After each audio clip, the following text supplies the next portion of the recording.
चौथा अक्टूबर 2020 लिसान हकीमुल उम्मत आरिफ बिल्ला हजरत मौलाना शाह अब्दुल मतीन बिन हुसैन साहेब दामत बरकातुहुमेर विशिष्ट खलीफा हजरत मौलाना जहीरुल इस्लाम साहेब दामत बरकातुहुमेर अजीमुश शान इस्लाही बयान जाफरनगर भैरब।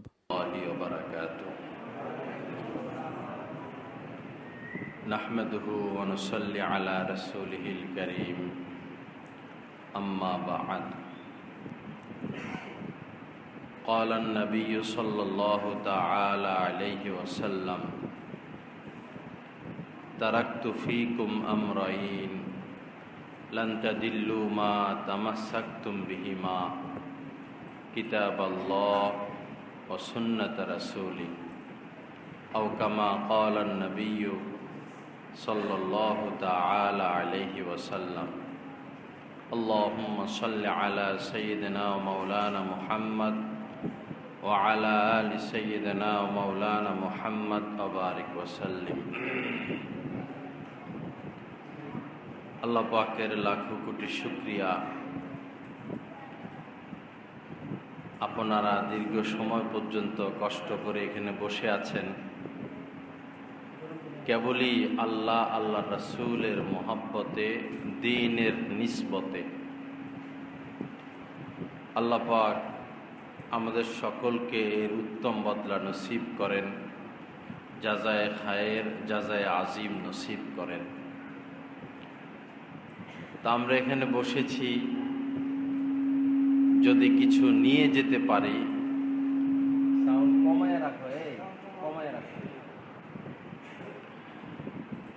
যদি কিছু নিয়ে যাই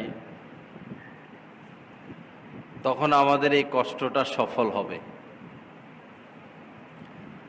আর এত কষ্ট করে বসে আছি, কিছু নিয়ে গেলাম না, শুধু শুনলাম, তাহলে কষ্টটা পুরাপুরি যথার্থ হলো না।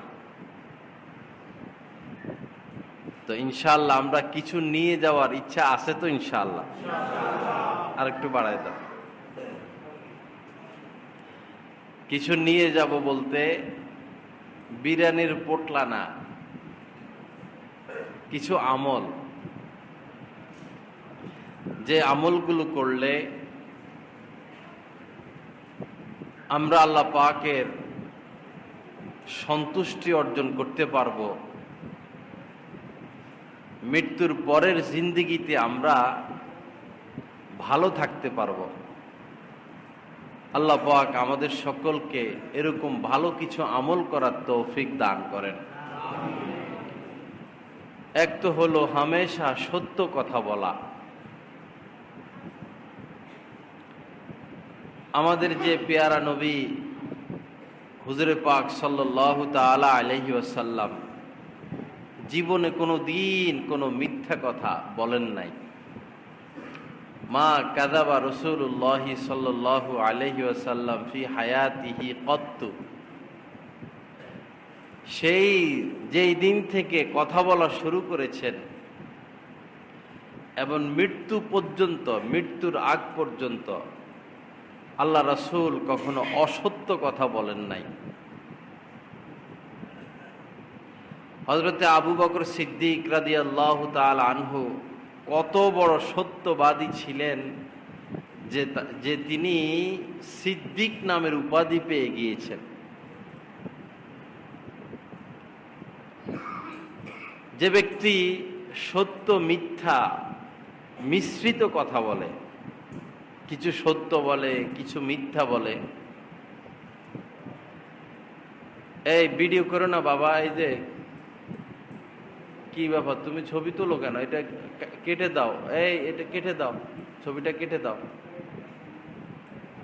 মসজিদের ভিতরে এগুলো, মসজিদের ভিতরে হোক বাহিরে হোক, এগুলো নিষেধ। এটা ডিলিট করে দাও বাবা, ছবিটা ডিলিট করে দাও।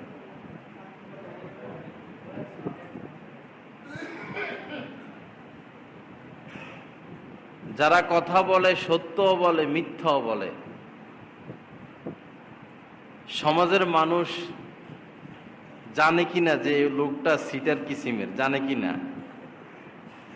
তার প্রতি সমাজের মানুষের কোনো আস্থা নাই, থাকে না। হাত্তাকে তার স্ত্রীও তাকে বিশ্বাস করে না, তার সন্তানরাও জানে যে আমাদের বাবা কথা যা বলে এটার মধ্যে সত্য আছে, মিথ্যাও আছে। তো এই যে এই ধরনের লোক যারা সত্য মিথ্যা মিশ্রিত কথা বলে, এরা কি সম্মানের পাত্র, ইজ্জতের পাত্র? মরে গেলে কি মানুষ একথা বলবে, হায়রে সমাজের মধ্যে ভালো মানুষটা মরে গেল, আল্লাহ তুমি তাকে মাফ করে দাও, একথা বলবে না। তো মিথ্যা কথা বলে দুনিয়াতেও কোনো সার্থকতা নেই, লাভ নেই, আর মরার পরে তো শাস্তি আছেই। এজন্য আল্লাহ পাক বলেছেন অকুলু কওলান সাদীদা, সত্য কথা বলো, সৎ কথা বলো, ভালো কথা বলো, মন্দ কথা বলো না। কিছু মানুষ এমনও রয়েছে যে 10টা কথার মধ্যে 2-4টা কথা আছে গালি, অভ্যাসই এরকম। মারে গালি দেয়, বাপেরে গালি দেয়, গোষ্ঠী ধরে গালি দেয়, বংশ ধরে গালি দেয়।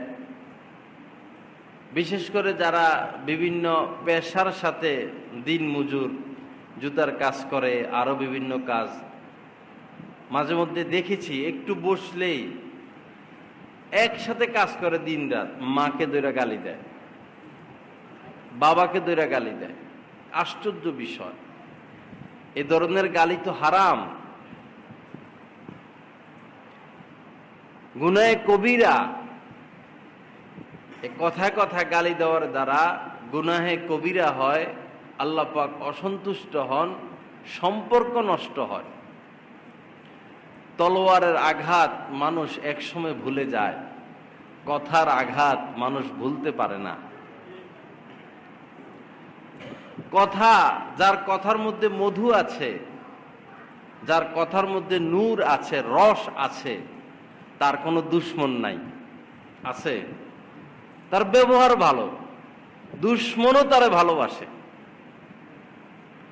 দুশ্মনও তাকে ভালোবাসে।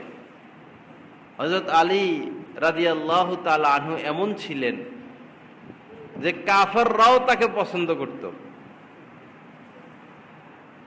হুদায়বিয়া সন্ধির সময় আল্লাহ রাসূল যখন উমরা করার জন্য আসলেন মদিনা থেকে মক্কায়, হুদায়বিয়া নামক জায়গা এই পর্যন্ত আসার পর কাফেররা বাধা দিল যে আমরা তাকে উমরা করতে দিতে পারি না, এটা আমাদের মান সম্মানে লাগবে, সে আমাদের দুশমন। আল্লাহ রাসূল থেমে গেলেন, সাথে 1400 সাহাবা। তো এখন কাফেরদের সাথে সন্ধি হবে, চুক্তি হবে, কাকে পাঠানো যায়?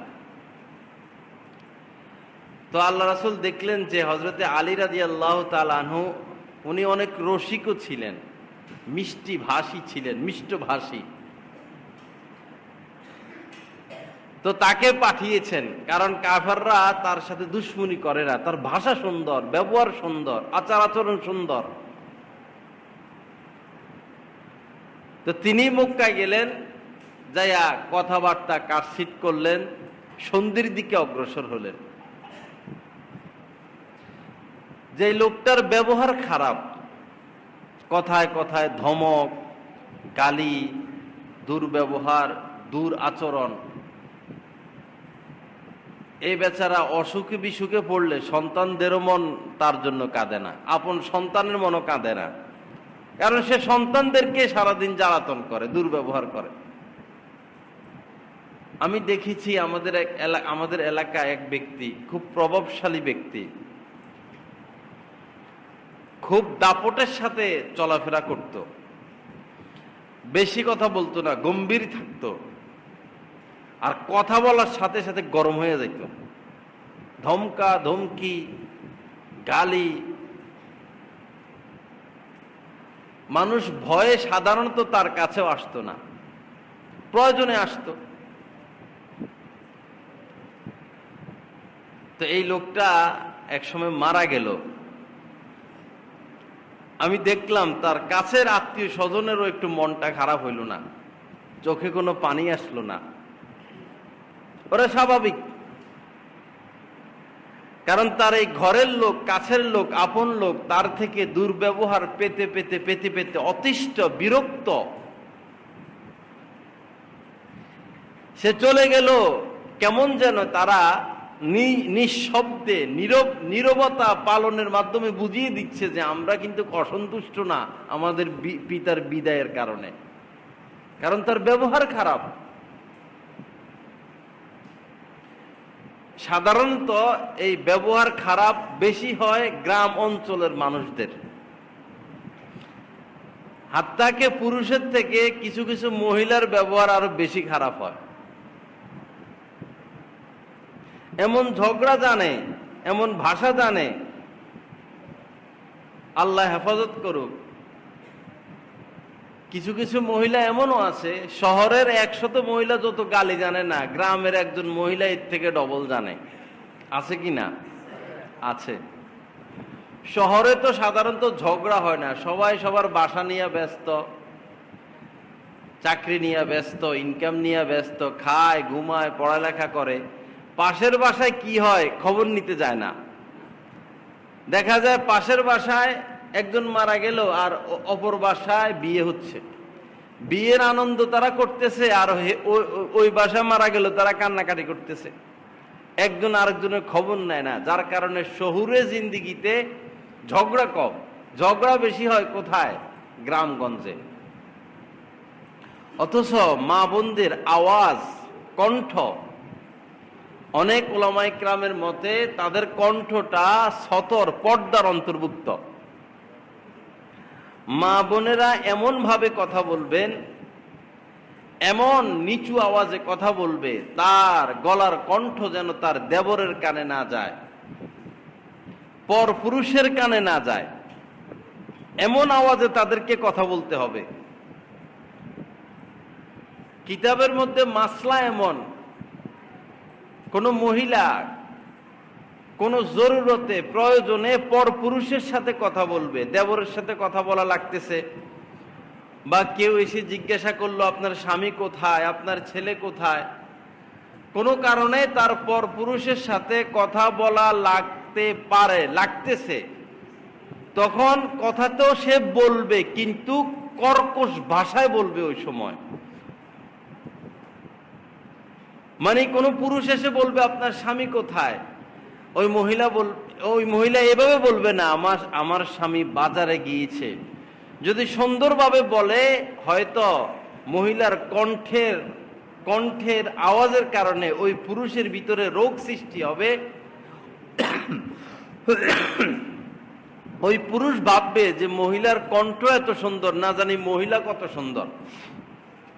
এজন্য মহিলা বলবে বাজারে গেছে। কেমনে বলবে? বাজারে গেছে। আপনি কে? কেন এসেছেন? কি লাগবে আপনার? যেন ওই পরপুরুষ আর কথা না বাড়ায়। বুঝছেননি মাসলা?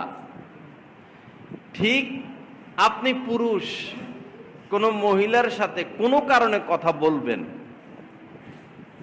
সাধারণত দেখা যায় পুরুষরা অন্য নারীর সাথে কথা বলার সময় খুব সুন্দর ভাষা, সুন্দর আচরণ, মধুময় ব্যবহার, আর নিজের স্ত্রীর সাথে মনে হয় এই ইট ভাঙে আর কি, ইট ভাঙার মতো আচরণ। হওয়ার দরকার ছিল উল্টা। বেগানা নারী যাদের সাথে পর্দা ফরজ, এরকম কোন নারীর সাথে কথা বলতে হলে বলবে কর্কশ ভাষায়, নরম সুরে না। কারণ নরম সুরে যদি আপনি বেগানা নারীর সাথে কথা বলেন, হয়তো ওই নারী আপনার প্রতি আকর্ষিত হয়ে যাবে, আপনার ঘর সংসারে আগুন লাগবে। আল্লাহ পাক, তবে সেই ক্ষেত্রেও ভদ্রতা বজায় রাখা, সেই ক্ষেত্রেও কি বজায় রাখা? ভদ্রতা। যেন এমন না হয় যে বাবারে কোন বাড়িতে আসলাম, বেড়ি এটা কি জল্লাদ মার্কা মহিলা মনে হইলো, এরকম ভাবে কথা বললো, এরকমও যেন না হয়। ভদ্রতাও কি করা? রক্ষা করা। তো তো যাই হোক, বলতেছিলাম যে সত্য কথা বলা, ব্যবহারকে সুন্দর করা, ভাষাকে সুন্দর করা। সন্তানদেরকে দেখা যায় যখন একটু বড় হতে থাকে, সন্তানদের ঘাড় মোটা হতে থাকে। পিতামাতার সাথে, বড় ভাইয়ের সাথে, চাচার সাথে, দাদা দাদি, নানা নানির সাথে তাদের দুর্ব্যবহার দিন দিন বাড়তে থাকে। এক পর্যায়ে এমন হয় যে পিতা ডাকে, বাবা এদিকে আসো, আরে গ্যাট গ্যাট করেন না, গেমস খেলতেছে। মা বলে, বেটা কাজটা একটু করে দাও, একটু পানি এনে দাও, দোকান থেকে এই জিনিসটা এনে দাও, এই কাজটা করে দাও, আমার সময় নাই, আমি ব্যস্ত। হাদিস শরীফের মধ্যে এসেছে কিয়ামতের যে আলামতগুলো, কিয়ামতের আলামতগুলোর মধ্যে এটাও একটা আলামত যে লোকজন বন্ধু বান্ধবদের সাথে মধুর আচরণ করবে আর পিতার সাথে দুর্ব্যবহার করবে। পিতার সাথে ভাষা হবে কর্কশ, কঙ্করময়, আর বন্ধুদের সাথে ভাষা হবে মিষ্টিময়। বর্তমানে এটা দেখা যায় কিনা? দেখা যায়। আপনার সন্তান ঘরে বসা, আপনি একটা কাজ করতেছেন, একবার ডাকলেন, বাবা একটু এদিকে আসো,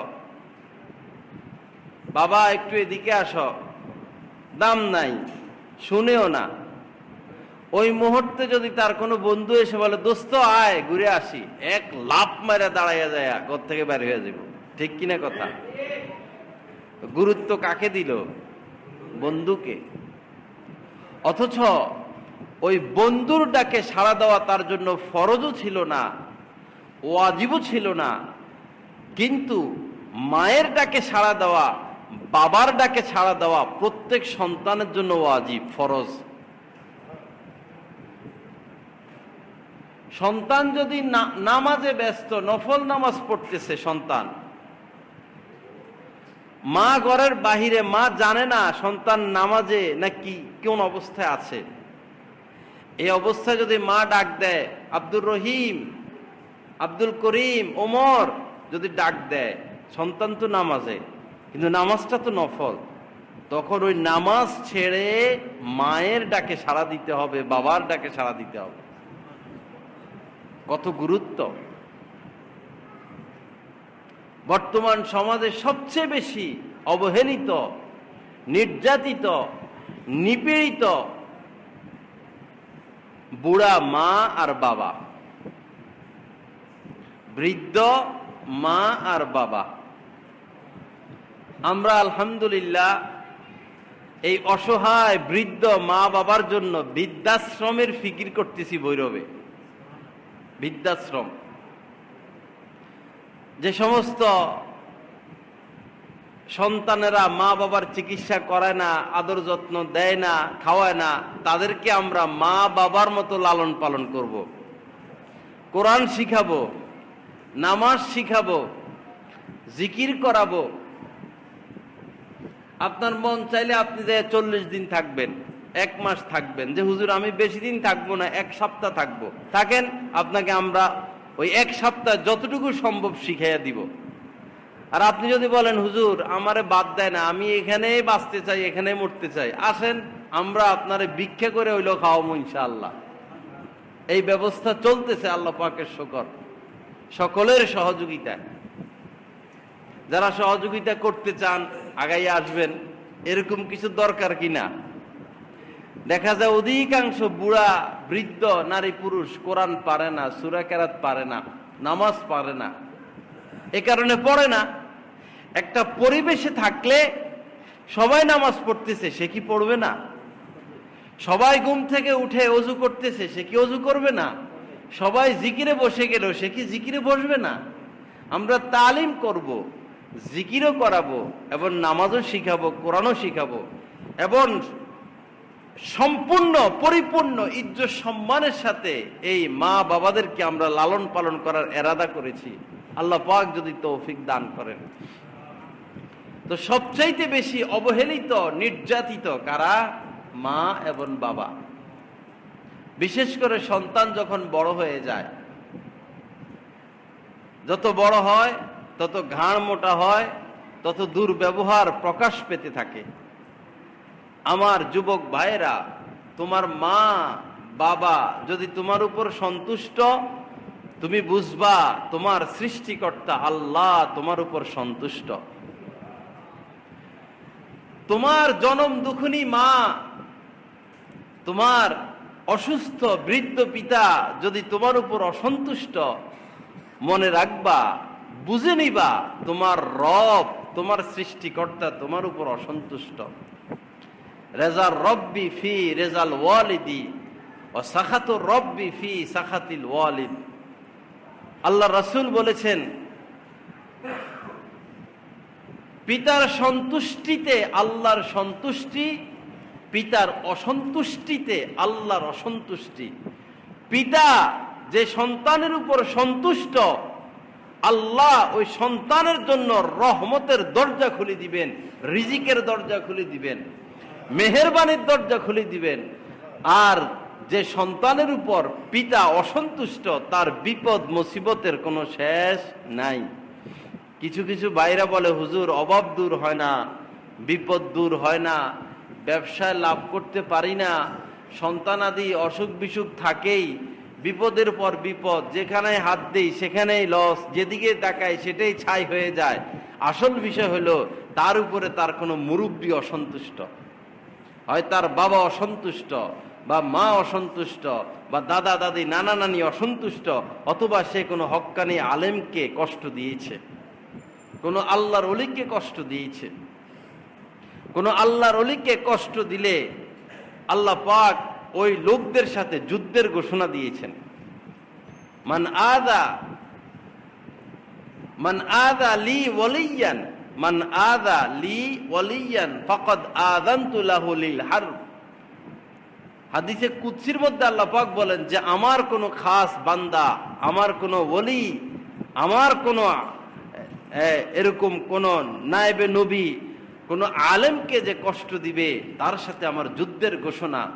অর্থাৎ আল্লাহর সাথে তো যুদ্ধ করে কেউ পারবে না। যুদ্ধে পরাজয় হলে, হেরে গেলে যে বিপর্যয় নেমে আসবে, কোন আল্লাহর ওলিকে কষ্ট দিলে ওই লোকের উপরে সেই বিপদ নেমে আসবে।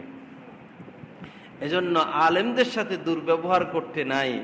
ইমাম, মুয়াজ্জিন, খতিব, মাদ্রাসার শিক্ষক, এলাকায় আপনাদের যারা আলেম আছেন, হাফেজ আছেন, তাদের সাথে দুর্ব্যবহার না করা। হয়তো আপনারা ভাবতে পারেন যে তারাও তো অপরাধ করে বসে, ভাই তারা তো মানুষ, তাদের দ্বারা তো ভুল হতেই পারে, তাদের দ্বারা ভুল হতে পারে। কোনো কোনো বর্ণনা এসেছে কাল কিয়ামতের ময়দানে আল্লাহ পাক তো আলেমদের বিচার করবেন সত্য, যারা ভুল করছে তারা, কিন্তু পর্দার ভিতরে রেখে, গোপনে আলেমদের দোষগুলো কিয়ামতের ময়দানে আওয়ামের সামনে আল্লাহ প্রকাশ করবেন না। তো যা হোক বাবা, যারা তালেবে ইলম, ছোট ছোট বাচ্চা কোরআন শিখে, হাদিস শিখে, তাদের সাথে দুর্ব্যবহার না করা। হে হুজুর, হে মুয়াজ্জিন সাহেব, হে ইমাম সাহেব, এই ভাষায় না ডাকা। এ হুজুর, এটা তো এখন গালি হয়ে গেল। এই মুয়াজ্জিন সাহেব, এই ইমাম সাহেব, এরকম ভাষায় কথা না বলা, দূরের থেকে না ডাকা, কাছে আসা, সালাম দেওয়া, হযরত কেমন আছেন, শরীর স্বাস্থ্য কেমন, বাসার লোকজন কেমন, কাছে আসা, মুসাফা করা, কথা বলা, এরপরে নিজের জরুরতটা পেশ করা। উনি রাস্তা দিয়ে হেঁটে যাচ্ছেন, আপনি চায়ের দোকানের ভিতর থেকে, এই হুজুর আসেন চা খাইয়া যান, এটা আপনার জন্য বেয়াদবি প্রকাশ পেল। আপনার যদি চা খাওয়াইতে মন চায়, আপনি দোকান থেকে বের হন, তার সাথে দেখা করুন, বিনীতভাবে দরখাস্ত করুন, আসুন এক কাপ চা খাই। এটা হচ্ছে নিয়ম, এটা হচ্ছে তরিকা, এটা হচ্ছে আদব। আল্লাহ পাক আমাদেরকে আদব শিক্ষা করার তৌফিক দান করেন। তো যেটা বলতেছিলাম, মানুষের সাথে দুর্ব্যবহার না করা, নিজের স্ত্রী সন্তানের সাথে দুর্ব্যবহার না করা, বিশেষ করে মা বাবাকে কখনো কষ্ট না দেওয়া। ওয়াসাইনাল ইনসানা বিওয়ালিদাইহি ইহসানা হামালাতহু উম্মুহু কুরহা ওয়া আযাআতহু কুরহা। আল্লাহ পাক কোরআনে কারিমে পৃথিবীর সমস্ত মানুষকে খেতাব করে উদ্দেশ্য করে বলেছেন, ইহুদি, খ্রিস্টান, নাস্তিক, হিন্দু, বৌদ্ধ, মুসলিম সকলকে বলেছেন যে আমার নির্দেশ, আমার নসিহত ওসিহত তোমাদের প্রতি যে তোমরা তোমাদের পিতা মাতার সাথে ভালো ব্যবহার করো, কষ্ট দিও না তাদেরকে। হামালাতহু উম্মুহু কুরহা, কারণ তোমাদের মা বহু কষ্টে তোমাদেরকে গর্ভে ধারণ করেছে। ওয়া ওয়াযাআতহু কুরহা, বহু কষ্ট স্বীকার করে তোমাদেরকে প্রসব করেছে।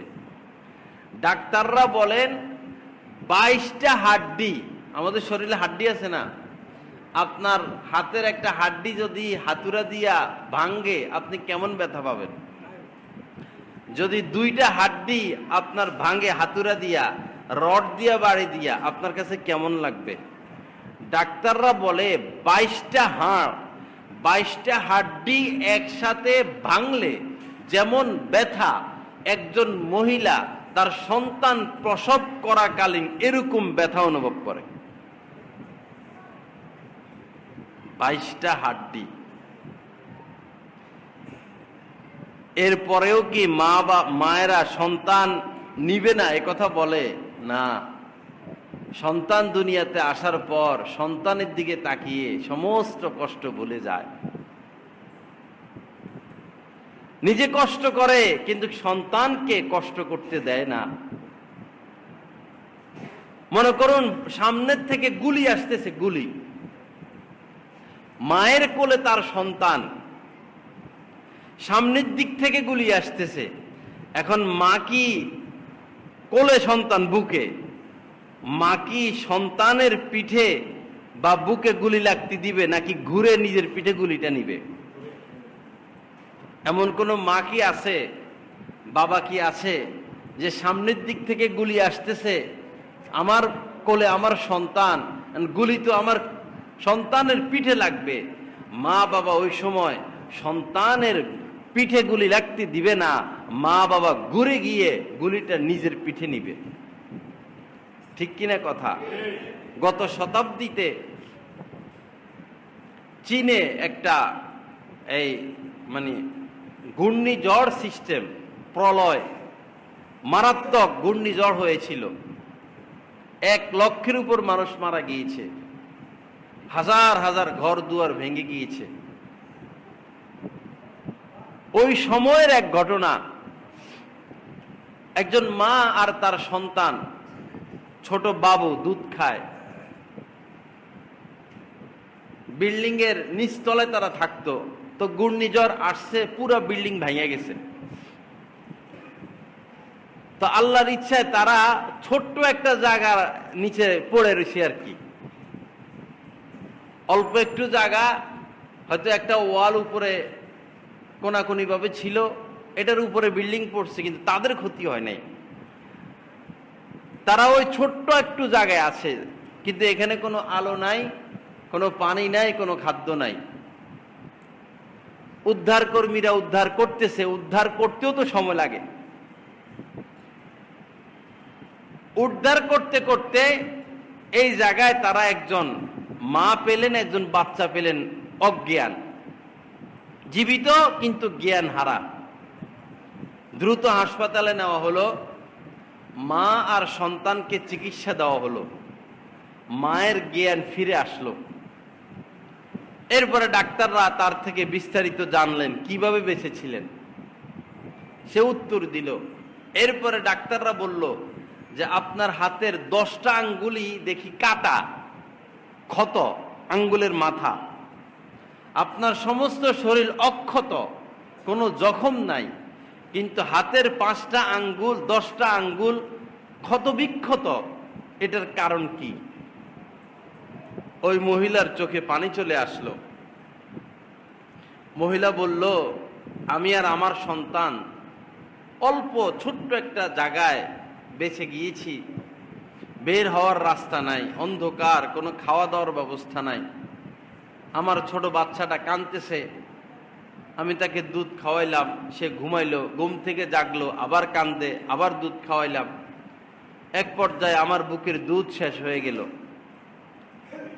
আমি তো না খাওয়া, মা না খাওয়া, এখন সন্তানকে কি খাওয়াবো? তার তো কান্না বন্ধ হয় না, তার পিপাসা লেগেছে, কঠিন পিপাসা। পরে আমার জিহ্বা তার মুখে দিলাম, সে আমার জিহ্বাটা চুষে একটু গলাটা ভিজাইল। এক পর্যায়ে আমার জিহ্বাও শুকিয়ে গেছে, এখন আমার জিহ্বার মধ্যেও রস নাই, কিন্তু সন্তান কাঁদতেছে, তাকে সান্ত্বনা দিব কিভাবে? কান্না বন্ধ করব কিভাবে? তার পিপাসা নিবারণ করব কিভাবে? পরে মনে হইল আমার বুকে দুধ নাই, জিহ্বায় রস নাই, কিন্তু শরীরে রক্ত তো আছে। আল্লাহু আকবার। শরীরে কি আছে? রক্ত তো আছে। পরে মহিলা নিজের দাঁত দিয়া নিজের একটা আঙ্গুল কেটে ফেললেন, রক্ত বের হচ্ছে, ওই সন্তানের মুখে আঙ্গুলটা দিলেন, ক্ষত আঙ্গুলটা সন্তান চুষে একটু রক্ত পেল, গলাটা ভিজলো, রক্ত কটটুকি বা আসে, আবার পিপাসা লাগলো।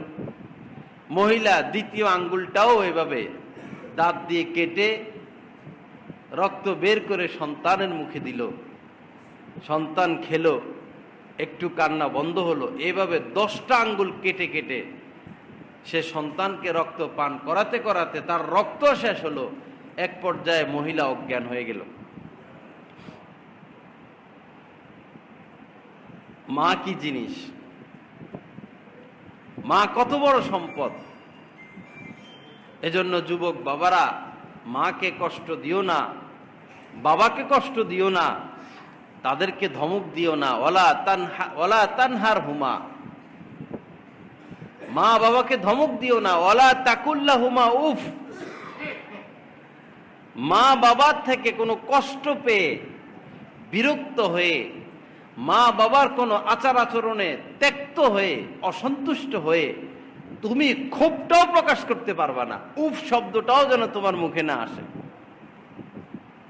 আল্লাহ পাক জাল্লা জালালু আমাদেরকে আমল করার তৌফিক দান করেন, মা বাবার খেদমত করার তৌফিক দান করেন। তো যাই হোক, কথা বেশি লম্বা করব না। মা বোনদের উদ্দেশ্যে বলবো, ঝগড়া করবেন না, ধৈর্য ধরবেন। ঝগড়া করবেন না, ধৈর্য ধরবেন, আল্লাহকে স্মরণ করবেন। যদি কেউ আপনার ক্ষতি করে, আল্লাহকে বলবেন। আপনি প্রতিশোধ নিতে যাবেন না। আপনি প্রতিশোধ নিতে গেলে তো আর আল্লাহ প্রতিশোধ নিবেন না, আল্লাহকে বলবেন। যত দুঃখ, যত কষ্ট, যত মুসিবত, যত অভাব অনটন, যত পেরেশানি, যত অস্থিরতা, সব আল্লাহকে বলা। আল্লাহই হচ্ছেন শ্রেষ্ঠ সমাধানকারী। আপনি ঝগড়া করে কোনোদিন কোনো কিছু সমাধান করতে পারবেন না। এজন্য ঝগড়া না করা, ধৈর্য ধরা, এবং স্বামীর কথার উপরে কথা না বলা, স্বামীর সাথে তর্কে লিপ্ত না হওয়া। আল্লাহ রাসূল বলেছেন, যদি আল্লাহর পরে কাউকে সেজদা করার অনুমতি আমি দিতাম, যদি আল্লাহর পরে কোনো মানুষকে, কাউকে, কোনো মানুষের সেজদা করার অনুমতি আমি দিতাম, তাহলে স্ত্রীদেরকে বলতাম তোমরা তোমাদের স্বামীকে সেজদা করো। স্বামীর মর্যাদা কত উপরে। আর রিজালু কাওয়ামুনা মিনান নিসা, আলান নিসা মনে হয়, আর রিজালু কাওয়ামুনা আলান নিসা। আল্লাহ পুরুষদেরকে প্রাধান্য দিয়েছেন নারীদের কল্যাণার্থে। এজন্য স্বামীর সাথে দুর্ব্যবহার না করা, স্বামীকে কষ্ট না দেওয়া, স্বামীর খেদমত করা। নারীদের 2 দায়িত্ব কোরআন হাদিস থেকে পাওয়া যায়, 2 জিম্মাদারি।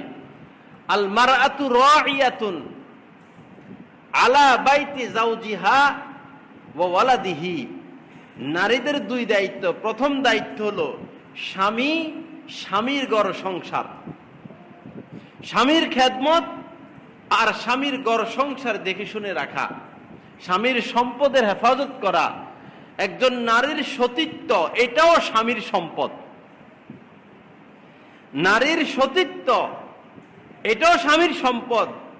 স্বামী যদি বিদেশ যায়, শহরে যায়, নারীকে তার সতীত্ব রক্ষা করে চলতে হবে, কারণ এটা তার স্বামীর সম্পদ। দেখা যায় পুরুষেরা বিদেশ চলে যায় আর বিদেশ থেকে আসে না, আর এই ফাঁকে নারীরা পাপে লিপ্ত হয়। এই ক্ষেত্রে দুজনের অপরাধ। স্বামীর অপরাধ, আপনি কেন এতদিন বিদেশ পড়ে রইলেন? ইসলাম সর্বোচ্চ 4 মাসের অনুমতি দেয়। ইসলাম একজন স্বামীকে স্ত্রীর থেকে দূরে থাকার অনুমতি সর্বোচ্চ 4 মাস, এর উপরে না। 4 মাসে কমপক্ষে একবার তার সাথে সাক্ষাৎ করা। এখন আপনি বিদেশ গেলেন তো গেলেন, 2, 3, 5, 7 বছর আর আসেন না, আর এই সুযোগে আপনার স্ত্রী পাপে লিপ্ত হচ্ছে, এটার দায়ভার আপনারও আছে। আর স্ত্রীকে বুঝতে হবে, আমার স্বামী তো আমাদের কল্যাণেই বিদেশে গিয়ে পড়ে আছেন, হয়তো টিকেটের টাকা পাচ্ছেন না, হয়তো সংসার চালাতে গিয়ে কি নিয়ে আসবেন হাত খালি, এজন্য আসতেছেন না। এজন্য স্ত্রীদেরও দায়িত্ব, ঠিক আছে না আসুক, টাকা পয়সা তো দেয়, ধৈর্য ধরি, একটু কষ্ট স্বীকার করি। আল্লাহ পাক আমাদেরকে আমলের তৌফিক দান করেন। মানুষ যত গোপনে পাপ করুক, যত গোপনে পাপ করুক, এই পাপ প্রকাশ হয়ে যায়। আর মানুষ যত গোপনে নেক কাজ করুক, এটাও প্রকাশ হয়ে যায়। কমসে কম ওই পাপের নাম সব প্রকাশ হোক বা না হোক, অন্তত এটা জানাজানি হয়ে যায়, এই লোকটা খারাপ, এই লোকটা পাপী, এই লোকটা অপরাধী, এই লোকটা অন্যায়কারী, জুলুমকারী। আর যে নেককার, তার সমস্ত গোপন নেক আমলগুলো প্রকাশ হোক বা না হোক, মানুষের সমাজে অন্তত এতটুকু প্রকাশ হয়ে যায়, এই লোকটা আল্লাহওয়ালা, এই লোকটা ভদ্র, এই লোকটা সত্যবাদী, এই লোকটা আমানতদার। ঠিক কিনা কথা? এজন্য আসুন আমরা ভালো মানুষ হই, পাপের কর্ম ছেড়ে দেই। মা বোনদের দ্বিতীয় দায়িত্ব হলো ওয়ালাদি হি, স্বামীর সন্তানের লালন পালন। সন্তানকে দুধ পান করানো প্রত্যেক মায়ের উপরে ওয়াজিব। এখন আপ টু ডেট মেয়েরা সন্তানকে দুধ পান করায় না, যার কারণে মেয়েদেরও সমস্যা, ওই সন্তানদেরও সমস্যা। সন্তানরা মেধাবী হয় না, হৃষ্টপুষ্ট হয় না, তাদের মধ্যে ভিটামিনের ঘাটতি থাকে, তারা দুর্বল হয়, বিভিন্ন রোগে তারা রোগান্বিত হয়ে যায় মায়ের দুধ পান না করার কারণে। আর মা সন্তানকে দুধ পান না করানোর কারণে মায়েরও স্তন ক্যান্সার হয়ে যায়, বড় ধরনের রোগে সে আক্রান্ত হয়ে যায়।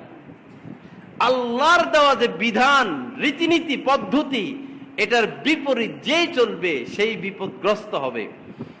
আল্লাহ পাক আল্লাহ রাসূলকে পাঠিয়েছেন এই পৃথিবীতে আমাদেরকে চলার পথ দেখানোর জন্য, কিভাবে চলবো, কিভাবে বাঁচবো, কিভাবে খাবো, কিভাবে জিন্দেগি যাপন করব, এই পথ বাতলানোর জন্য, হাতে কলমে শিক্ষা দেওয়ার জন্য আল্লাহ পাক আল্লাহ রাসূলকে পাঠিয়েছেন। এজন্য আমাদের দায়িত্ব কদম কদম রাসূলকে অনুসরণ করা, ইসলামের রীতিনীতি অনুসরণ করা। আল্লাহ পাক জাল্লা জালালু আমাদেরকে আমলের তৌফিক দান করেন। শেষ করে দিব, গরম পড়ছে। হ্যাঁ, আল্লাহ পাক আমাদেরকে নেক জিন্দেগি নসিব করেন। তো যুবক বাবারা, বর্তমানে সবচেয়ে বেশি ক্ষতিগ্রস্ত যুবক, তরুণ, বেশি ক্ষতির শিকার। বিশেষ করে বর্তমানে স্কুল কলেজ বন্ধ, সময় কাটে না, সময় কাটায় আড্ডা আর মোবাইল, সময় কাটে আড্ডা আর মোবাইল। শিশু বাচ্চা, ওরা তো আর ছোট যারা অত নেট চালাইতে পারে না, ওরা হলো গেমস।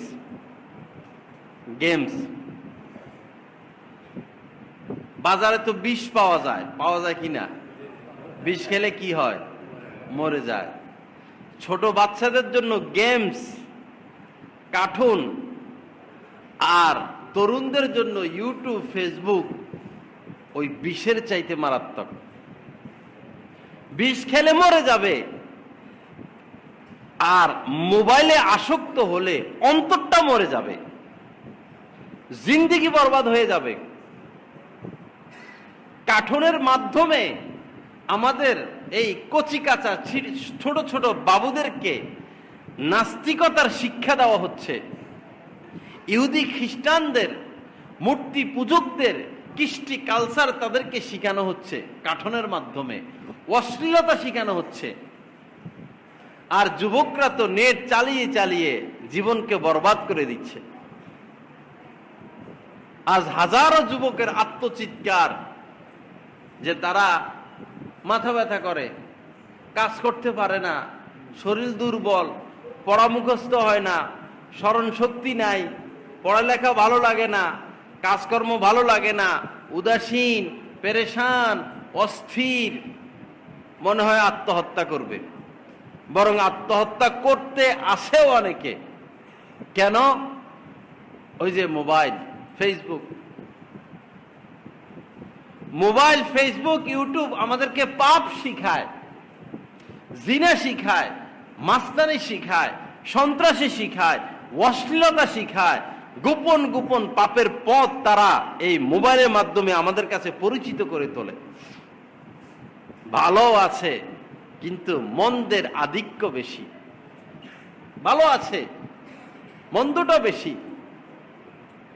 এজন্য মোবাইল থেকে বেঁচে থাকা আল্লাহ পাক আমাদেরকে তৌফিক দান করেন। যুবকরা, যুবতী, নারীদের থেকে দূরে থাকবে। মা তারাকতু বাদি ফিতনাতান আদাররু আলার রিজালি মিনান নিসা। আল্লাহ রাসূল বলেছেন, আমার পর, আমি দুনিয়া থেকে চলে যাওয়ার পর পুরুষদের জন্য সবচেয়ে বেশি ক্ষতির কারণ হবে নারীগণ। পুরুষদের জন্য সবচেয়ে ক্ষতির কারণ হবে নারীগণ।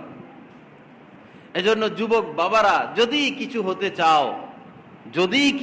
চাও, যদি মা বাবার জন্য কিছু করতে চাও, নিজের জন্য কিছু করতে চাও, যদি প্রতিষ্ঠিত হতে চাও, যদি দেশ গড়তে চাও, সমাজ গড়তে চাও, যদি জনমানুষের জন্য কোনো খেদমত পেশ করতে চাও, তাহলে ওই নারীদের, ওই মেয়েদের যে আহ্বান, সে আহ্বান থেকে তোমাকে বেঁচে থাকতে হবে।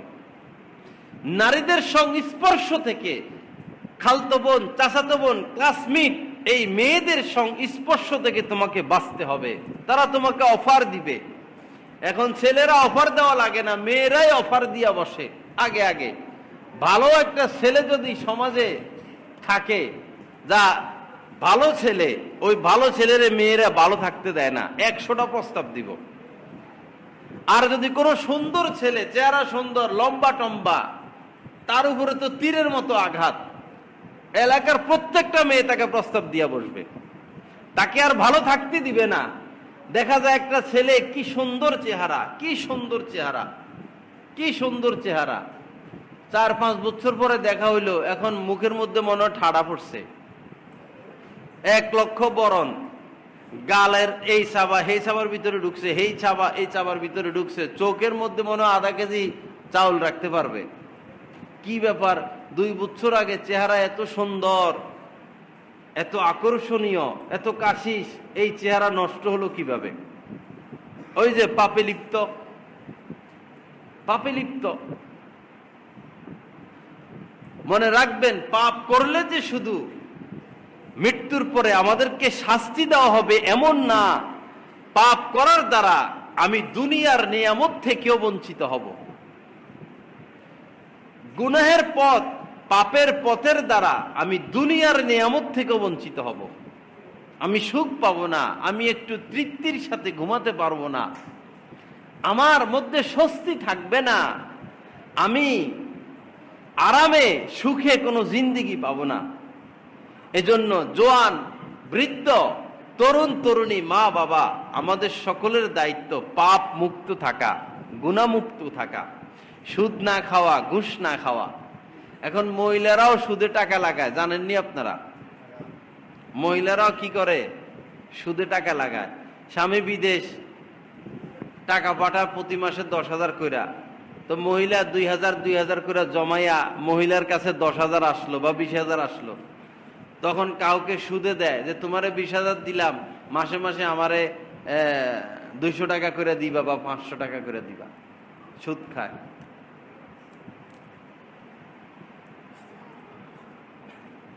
ওয়ালা তাকরাবুর রিবা ওয়ালা তাকুলুর রিবা, সুদ খাইও না। ওয়ালা তাকুলুর রিবা, সুদ খাইও না। আল্লাহর হুদুদ, এটা আল্লাহর নির্দেশ। যে আল্লাহর নির্দেশ অমান্য করবে তার রক্ষা নাই। সরকার আইন করে দিল, লাল দাগ দিয়ে দিল, সেনাবাহিনী দাঁড়ানো, র্যাব দাঁড়ানো, লাল দাগের বাহিরে যাবেন না। আইন। এখন আপনি যদি আইন লঙ্ঘন করেন, লাল দাগের বাহিরে যান, তারা গুলি ছাড়বে কিনা? ছাড়বে। আল্লাহ পাকও লাল দাগ দিয়ে দিছেন। সুদ খাওয়া যাবে না, ঘুষ নেওয়া যাবে না। যারা আল্লাহ পাকের এই সীমারেখা মানবে না, তাদের কোনো রক্ষা নাই। দেখা যায় যারা সুদ খায়, ঘুষ খায়, মৃত্যুর পর তাদের পেট ফুলে যায়, এত বড় পেট হয়ে যায়, চোখ বের হয়ে যায়, চেহারা কালো হয়ে যায়, চেহারা জন্তু জানোয়ারের আকার ধারণ করে। একজন নেককার মানুষ, আল্লাহওয়ালা মানুষ যদি মারা যায়, মনে হয় সে হাসে, চেহারা হলদে হয়ে যায়, তার কবরও হাসে, তার চেহারাও হাসে। আর বদকার মারা গেলে বিজ্ঞ আলেমরা তার চেহারা দেখে বুঝে এই লোকের অবস্থা ভালো না। আওয়ামও বুঝে। এক লোক মারা গেল, তার চেহারার দিকে তাকাইয়া দেখলাম, মানে শুনছি আর কি, দেখি নাই আমি, সবাই বলছে যে মনে হয় তার মুখের মধ্যে বক্সিং মারছে হাজার হাজার, এরকম হয়ে গেছে চেহারা। এক লোক মারা গেল, আমার পরিচিত মেম্বার সাহেব এই কাম করতো, শুধু সুদ খাইতো, ঘুষ খাইতো, সুদে টাকা লাগাইতো। মারা যাওয়ার পরে অল্প মুহূর্তের মধ্যে তার ফ্যাট ফুলে গেল, ফেটে যাওয়ার উপক্রম, ফ্যাট ফেটে যাওয়ার উপক্রম, পেট এত বড় হয়ে গেছে, চেহারা কুৎসিত হয়ে গেছে, বিবস্ব হয়ে গেছে, ভয়ঙ্কর হয়ে গেছে চেহারা। তাড়াতাড়ি এখন মাটির নিচে নিতে হবে। এখন মাটি খনন করে, মাটি খনন হয় না, কোদাল দিয়া কোপ দেয়, খন্তা দিয়া কোপ দেয়, মাটি সরায়, আশপাশ থেকে মাটি এসে ভরে যায়, গর্ত হয় না। মানে এই সুদখোর লোকটাকে মাটিও গ্রহণ করবে না। মান সম্মানের বিষয়, এলাকার মেম্বার, প্রভাবশালী, মসজিদের সভাপতি, অনেক পদ তার, কিন্তু খাইতো ঘুষ। পরে কোন রকম এই হাত দিয়া মাটি মুটি ধরে একটা গর্ত করে কোন রকম রাইখা উপরে একটু বালে গুলি দিছে। 2-3 দিনের মাথায় এমন দুর্গন্ধ ছড়াইলো, এলাকার মানুষ আর এলাকায় থাকতে পারে না। মা, ছেলে একটা মাত্র, স্বামী, স্ত্রী তো, স্ত্রী বলল, রে তোর বাপের এই অবস্থা, বাহিরের থেকে একটু মাটি টাটি আইনা মাটি দে, যেন দুর্গন্ধটা বন্ধ হয়। একমাত্র ছেলে, লক্ষ লক্ষ টাকা রেখে গেল, কোটি কোটি টাকা রেখে গেল, সব কিছু রেখে গেল। ছেলে বলতেছে আমার সময় নাই, আমি পারবো না, ডাইরেক্ট কথা। পরে এলাকার কিছু নৌজওয়ান যুবক ছেলে ফেলে বাইরের থেকে মাটি এনে প্লাস্টিক দিয়া ঢাইকা, ওই প্লাস্টিকের উপরে মাটি দিয়া কোন রকম দুর্গন্ধটা বন্ধ করলো। এটা তো ভাই চোখে দেখার কথা। সুদখোর ঘুষখোরদের পরিণতি অত্যন্ত ভয়ঙ্কর। এজন্য বাবা, সুদ ঘুষের পথে না যাওয়া। রিক্সা চালাইলেও আপনি 700-800 টাকা কামাইতে পারবেন, রাজমিস্ত্রির কাজ করলে 500 টাকা বেতন পাবেন, জুতার কাজ করলেও মাসে 15,000 টাকা বেতন পাবেন। কেন আপনি সুদ খাবেন? কেন আপনি ঘুষ গ্রহণ করবেন? এই দেশে কেউ না খাইয়া থাকবে না, কর্মের ব্যবস্থা আছে। আল্লাহ পাক আমাদেরকে তওবা করার তৌফিক দান করেন। আল্লাহ পাক আমাদেরকে সমস্ত পাপ বর্জনের তৌফিক দান করেন। যুবক বাবারা, আসো, পাপের কাজ ছেড়ে দাও, নজরকে হেফাজত করো। নারীদের দিকে তাকানো হারাম, চাচাতো বোনের দিকে তাকানো হারাম, ভাবির দিকে তাকানো হারাম, খালতো বোন মামতো বোনের দিকে তাকানো হারাম, চাচি মামির দিকে তাকানো হারাম। মাহারাম নারী ব্যতীত যত নারী আছে তাদেরকে দেখা হারাম। এটা চোখের জিনা। যারা বেগানা নারীর দিকে কুদৃষ্টি করবে তাদের উপর খোদার লানত পড়বে, সে সুখ পাবে না। আসুন নজরকে হেফাজত করি। আমাদের মুরব্বীদের মধ্যেও নজর হেফাজতের অভ্যাস কম। নজর হেফাজত করতে হবে, গীবত থেকে বাঁচতে হবে, হিংসা থেকে বাঁচতে হবে, কুদৃষ্টি থেকে বাঁচতে হবে। তখন সুখ আসবে, শান্তি আসবে। আপনার নিজের স্বার্থে আপনাকে গুনাহ থেকে বাঁচতে হবে। গুনাহ থেকে না বাঁচলে আপনি স্বর্ণের খাটে শুলেও সুখ পাবেন না। আর গুনাহ থেকে বেঁচে আল্লাহর সন্তুষ্টি অর্জন করে আপনি যদি রাস্তার পাশেও ঘুমাইয়া থাকেন, আল্লাহ পাক আপনার মধ্যে শান্তি দিবেন, ইজ্জত দিবেন, রাহাত দিবেন। গুনাহ থেকে বাঁচতে হবে। গান শুনো না যুবক বাবারা, গান শুনলে জিনার প্রতি উদ্বুদ্ধ হয়। যে দিন রাত গান শুনবে সে জিনা না করে থাকতে পারবে না, সে পাগলা কুত্তার চাইতেও আরো বেশি পাগলা হয়ে যাবে। গান জিনার প্রতি উদ্বুদ্ধ করে, গান বাজনা পাপের প্রতি উদ্বুদ্ধ করে। সারাদিন কানের মধ্যে হেডফোন লাগিয়ে রাখা, এটা আলামত তুমি পাগল হয়ে যাবা, তুমি পাগল হয়ে যাবা, তুমি সুস্থ জীবন গ্রহণ করতে পারবা না। এই গানের মধ্যে জাদু আছে, এই জাদু তোমাকে ধ্বংস আর বরবাদ করে ছাড়বে। আল্লাহ পাক আমাদেরকে গান মুক্ত থাকার তৌফিক দান করেন। আল্লাহ পাক আমাদেরকে পাপ মুক্ত হওয়ার তৌফিক দান করেন। তো সর্বশেষ কথা, আসুন আমরা ভালো মানুষ হয়ে যাই। আমাদের জান্নাতে যাওয়ার জন্য ওয়াহাবিও হওয়া লাগবে না, জান্নাতে যাওয়ার জন্য সুন্নিও হওয়া লাগবে না, জান্নাতে যাওয়ার জন্য আক্রোশীয় হওয়া লাগবে না, জান্নাতে যাওয়ার জন্য মাজারেও যাওয়া লাগবে না, জান্নাতে যাওয়ার জন্য ফরিদপুরি, দেওয়ানবাগি, আলে হাদিস, শিয়া, যত মত, যত পদ, যত দল আছে, কোন দল করা লাগবে না। জান্নাতে যাইতে হইলে নামাজি হইতে হবে, জান্নাতে যাইতে হইলে মুসলমান হতে হবে, জান্নাতে যাইতে হইলে হালাল খাইতে হবে, জান্নাতে যাইতে হলে সত্য কথা বলতে হবে, জান্নাতে যাইতে হলে মানুষের উপকার করতে হবে, মা বাবার খেদমত করতে হবে, জান্নাতে যাইতে হলে কোরআন পড়তে হবে। যদি এই নিয়মের আওতাভুক্ত আমরা হই, আমার দুনিয়ার জিন্দিগিটাই জান্নাতি জিন্দিগি হয়ে যাবে। মৃত্যুর পর আর আমার কোনো সুখের কোনো কুল কিনারা থাকবে না। আর যদি এই রাস্তার বিপরীত চলি, তাহলে যত বড় বাবার কাছে আমি যাই না কেন, যে কোনো দলে আমি যুক্ত হই না কেন, নামাজের সাথে সম্পর্ক নাই, কোরআনের সাথে সম্পর্ক নাই, আপনার জিন্দিগি জাহান্নামী জিন্দিগি। আল্লাহ পাক আমাদেরকে সঠিক পথে আসার তৌফিক দান করেন। আল্লাহ পাক আমাদেরকে ইসলাহ নসিব করেন। আল্লাহ পাক আমাদেরকে তাসকিয়া নসিব করেন। আল্লাহ পাক যে কথাগুলো আলোচনা হলো, নিজ করমে আমাদের সকলকে এই কথাগুলোর উপর আমল করার তৌফিক দান করেন। ওয়া আখির দাওয়ানা আলহামদুলিল্লাহি রাব্বিল আলামিন ওয়া সাল্লাল্লাহু আলা নবিয়্যিল কারীম।